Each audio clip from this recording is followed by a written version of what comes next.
जय सिया राम भक्तों, आज हम इस वीडियो में बैसाख मास के 19वें अध्याय का श्रवण करेंगे।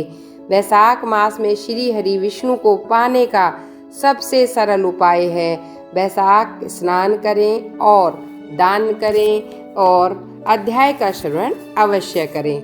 बोलो विष्णु भगवान की जय। व्याद ने कहा, हे मुनि, आपने बैसाख धर्म की महत्ता और पुण्य का उल्लेख करते हुए भगवान विष्णु के निमित्त समर्पित करने का वर्णन किया, इसलिए अब कृपया करके आप भगवान विष्णु की महिमा का वर्णन भी कीजिए। भगवान विष्णु कैसे हैं, बैसाख धर्म क्या है, मुझे बताइए। तब शंख मुनि ने कहा, हे व्याद, भगवान विष्णु का स्वरूप ब्रह्मा इत्यादि देवताओं के भी ध्यान में नहीं है। वे संपूर्ण शक्तियों से युक्त निर्गुण अनंत सच्चिदानंद स्वरूप हैं। समस्त चराचर के वे ही एकमात्र स्वामी हैं। वे ही ब्रह्मा हैं। उनसे उत्पत्ति, सहिति, संहार, आवर्ति, नियम, प्रकाश, बंध, मोक्ष और वृत्ति होती है।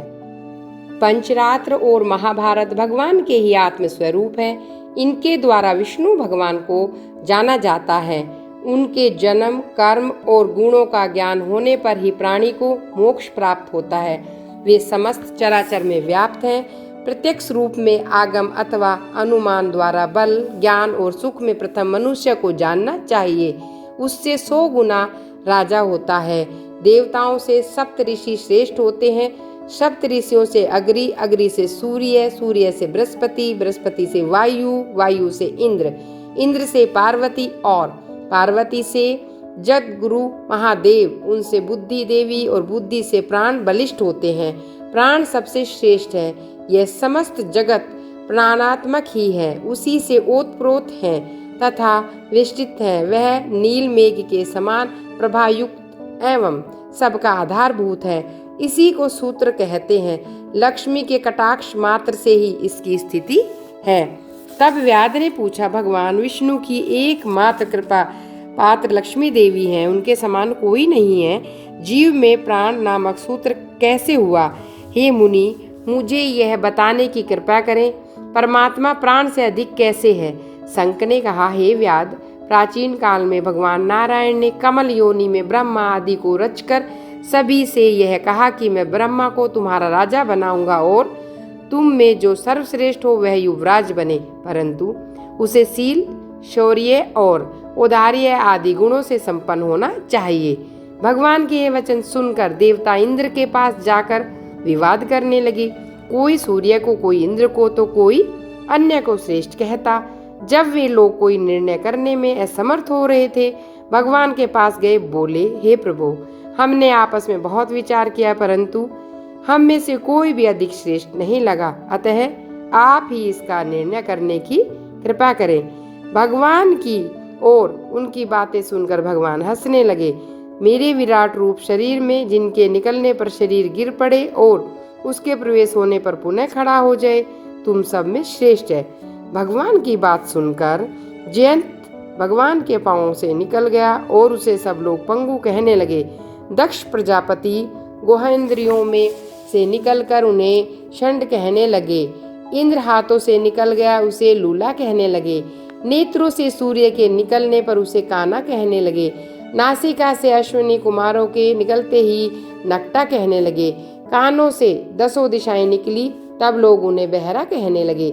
जीभ में वरुण के निकलने पर उसे अरसग कहने लगे। वाणी से अग्नि निकला तो गूंगा, रुद्र मन से निकले तो उन्हें जड़ कहने लगे। सबके निकल जाने पर शरीर गिरा नहीं। अंत में प्राण के निकलते ही शरीर गिर पड़ा और उसे मृत कहने लगे। तब भगवान ने कहा, जो इसे उठाने में समर्थ होगा वही सर्वश्रेष्ठ है। पुनः सभी देवताओं ने क्रमबद्ध रूप में प्रवेश किया, परंतु शरीर मृत ही रहा। अंत में प्राण के प्रवेश करते ही शरीर उठ बैठा। तब सभी देवताओं ने निश्चय किया, बल, ज्ञान, धैर्य, वैराग्य और जीवन से अधिक प्राण ही समस्त देवताओं का अधीश्वर है, व्यापक है। अतः उन्होंने प्राण को युवराज बनाया। उसके समान सामवेद का गान करने लगे। इसी कारण यह चराचर सृष्टि प्राणात्मक है। प्राण सर्वव्यापक और सबका मूल है। यह प्राण भगवान विष्णु का अनुवर्ती और वंशीभूत है। इसी कारण प्राणी को भगवान विष्णु का विशेष सहायक कहते हैं। भगवान विष्णु की इस महिमा को जानकर ही प्राणी शरीर को त्याग कर भगवान के समीप जाता है। शंख मुनि के इन वचनों को सुनकर उस व्याध ने पूछा, हे देव, आप प्राण की उस महिमा का वर्णन करें जो कहीं भी विदित नहीं है। तब शंख मुनि बोले, एक समय प्राण भगवान का पूजन करने गंगा तट पर गए। वहां मुनि के साथ धरती को हल से शुद्ध किया।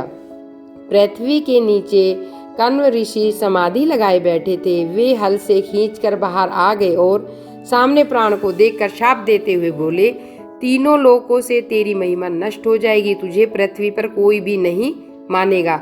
इस पर प्राण को बहुत क्रोध आया। वह मुनि से बोला, तूने मुझ निरपराधी को शाप देकर उचित नहीं किया। इसी कारण हे कर्ण, तू गुरुद्रोही होगा, तेरे सभी जगह निंदा होगी। हे व्याध, उसी समय से पृथ्वी पर प्राण की महिमा लोप हो गई। कर्ण ने शाप के वंशीभूत होकर अपने गुरु की हत्या कर दी और वह सूर्य का शिष्य हुआ।